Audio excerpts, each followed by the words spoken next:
Real quick, before we get to the episode, I want you to know that as of today, August 6th, 2021, I am not booked for any events. If you've bought tickets to any events with the intention of seeing me at said event, I will not be there. I'm telling Tyler letters and DMs and things about people telling me that they can't wait to see me at said event. An event that people are expecting to see me at canceled my appearance in March, and I've been waiting months for them to tell anyone about it. Months later, they have made 0 announcements about it. So anyone who bought tickets expecting to see me there is in for disappointment, and it's gotten to the point where I have to say something. Because it's either I say something now, or apparently it gets all the way up to day of, and the event hasn't said a peep about it, and people will be mad at me for not showing up, even though it's the event's job to inform attendees when they drop a guess. And for those of you who are going to any events this year for other reasons, please do have fun. Have a fantastic fracking time.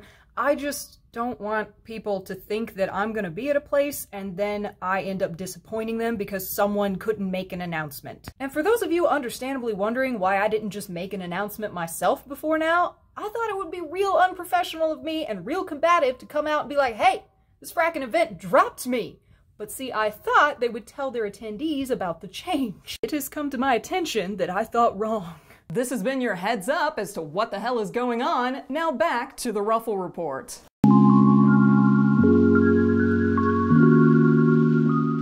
Welcome back! I'm Tyler, and you're watching the Ruffle Report, now covering all of the ruffle and none of the kerfuffle, provided the great coffee shortage doesn't force my hand, in which case it's open season, and I will not be held responsible for the human rights I will immediately start violating for reasons that will not become clearer with time. Meanwhile, we turn to the news, and at the top of the segment, Honey Cake in Pink is happening tonight at 10 p.m. Central. It comes in the switching JSK and cafe skirt cuts, and it will be available in ivory, mint, yellow, and the color I am fully willing to commit a felony for. Do not get in my way, or I will not be held responsible for the things I will do to you and your family. Why is it not an MTO? I don't know, but the instant gratification region of my brain is launching fireworks, so I'm not about to complain about not having to wait a fracking year for my pancake dress. This is really giving me hope for a whimsical Vanilla Chan re-release. Maybe we'll even see some Milky Planet in the non-fugly cut. Give me my cats and scallops, AP. 1, it makes good business sense, and 2, it will actively prevent me from scaling your corporate headquarters with a ski mask and a mallet. Meanwhile, the Alice and the Pirates release, Secret Adventure and the Winery of Happiness JSK has come into stock on their site. All the colorways are still available as of writing, and I would very much like to know what kind of secret adventure they think is going on here, because all I see is what your average mother of 6 does on a Tuesday night. Presumably after the children have gone to bed,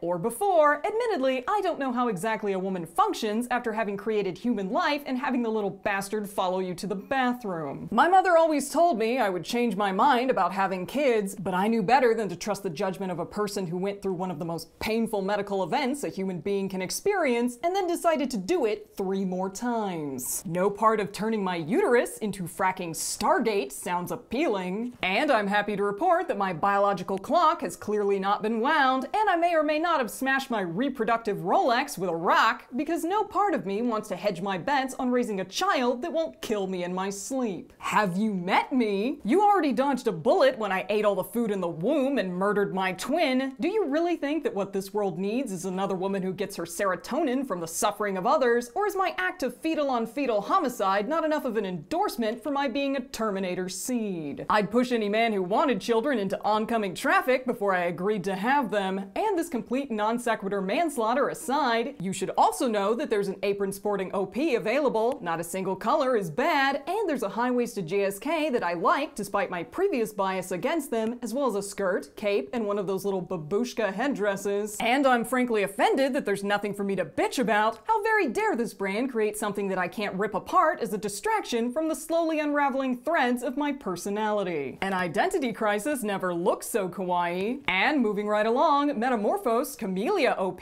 has also come into stock. They've introduced a new color with the purple edition, and while I would usually verbally light this frock on fire and toss it into a back alley dumpster, I'm afraid I'm weak to tuxedo cats. The ones on this fracking dress look a lot like the cat I had as a a kid, and I can't bring myself to say anything cross about it. This same cat would routinely wake me up via suffocation by laying bodily across my face if I didn't wake up early enough to feed him. Look at their smug little faces. I don't care if it looks like some kind of lawn gnome, this OP has full back shoring, and I don't see that same energy coming from AP anytime soon. It comes in regular and plus size, and ignoring the dress that is clearly compensating for something that went terribly wrong in childhood. Seriously, baby, does that dress have a fire exit, or do you expect its wearer to get that thing off without professional supervision? We move on to Ruffle Report's next special segment. Ruffle Chat asked exactly what it was like in the online community back before Facebook, Insta, and TikTok took over. And welcome to LiveJournal Can Stay Dead, in which this reporter has war flashbacks of fucking up one line of HTML and having mods crawl so far up your ass they're hitting colon cancer. And in all seriousness, if you're really looking for an answer as to how things back then are different to today, the best distinguishing factor is accessibility. Brand was hard as hell to obtain in the LJ days, few understood the ins and outs of shopping services, and it was not unheard of for a certain employee at BTSSB to blacklist foreigners entirely out of spite. Anyone who knows what happened to that interesting individual can chime in down in the comments. And back to the point, the fact that there was a much more limited supply of brand in the secondhand market, and Chinese brands had yet to gain any kind of real prominence, and any pieces that did make it overseas were often used to their last dying thread, meant it was not uncommon for people to demand high prices for stained dresses. Even more concerning than that, the insular nature of our online community and our desperation for brands seemed to breed a kind of trust among strangers that had people willingly using the gift payment option with sellers to save fees. And some entirely predictable scamming incidents later, people finally wised up enough to stop raw-dogging transactions without using buyer protection. Other than that, the most memorable incidents that come to mind from that time was the announcement that replicas would no longer be allowed in the sales community after Angelic Pretty complained. The existence of GTFO EGL and Behind the Bows being the most prominent bastions of drama, the constant parade of Milanu sock puppet accounts, Milanu being the website that would promise you a dress and deliver a satin tube, as well as refreshing EGL sales enough times that your keyboard would start smoking, because God help you if you didn't post your comment with your PayPal email fast enough so you'd have first dibs. I can't believe that we used to just post those publicly. All in all, we were really just a bunch of frilly dunderheads who had the audacity to have faith in our fellow human beings. Wanting brand back then was one hell of a drug. And before I let you go, if I could sum up the feeling of being a Lolita in the LJ days, I'd say it went roughly like this. The first thing you'd do on a Saturday morning is scroll EGL sales on your PC. Maybe you'd laugh at some poor fuck who'd made an HTML mistake and fracked up half the page. A mod would be passive-aggressively reaming them in the comments, and you'd make a mental note to triple check that code that you'd copied from the internet the next time you wanted to sell something. You might head over to the main EGL community to get a look at who won the banner contest this time and see if you liked the new artwork, and if you were feeling chatty, you might respond to a discussion post, a newbie's question, or get a look at meetup photos from communities all around the world and compare them to your own. If you were a lone Lolita like me living in the sticks, you'd wistfully imagine what having a community actually felt like. You'd post your latest look in Daily Lolita, or you'd just lurk for cohort inspiration, and maybe even play a Shelby Cloud video for the umpteenth time in the background while you scrolled through Behind the Bows, followed the unsubtle hints to find the source of the drama over in GTFO EGL, before doing a bit more refreshing in the sales community to make sure you didn't miss anything. It was a time that Lolita fashion felt like a secret club all of us were lucky enough to know about, and the online community felt incredibly familiar and small in a way that it hasn't since. That said, it was also a time that fat and transphobia ran rampant, too many Lolitas were in the middle of their not like other girls phase, and racist hair and skin advice surrounding the fashion were fracking everywhere. So as much as I like to look back on that time with a bit of nostalgia, I can firmly say that things are way better today. The Western community's cultural consciousness has improved so much from where it used to be. Meanwhile, the advent of Lace Market, the rise of Taobao, access to shopping services, Tenso, and brand shipping overseas directly has changed the first and secondhand market in a way that makes it much easier to participate in the fashion. And the near limitless supply of communities and Lolita-specific media is incomparable to the incredibly short list of what used to qualify as EGL entertainment back in the day. Also, at some point we all decided that showing knees wasn't going to get you excommunicated anymore, and anyone who tries to send me back to the the time that people over 5'0" had to wear an underskirt is liable to catch a microwave oven to the face. And as I have ran out of words, memories, and an inclination to care, that's all the time we have for tonight. This has been Tyler. I'd like to thank my patrons for making whatever the hell you just saw possible. And should you like to join their number, you can head over to patreon.com/lastweeklolitanews for more content that no one should see ever for any reason. Thanks again, guys, and I'll catch you next time.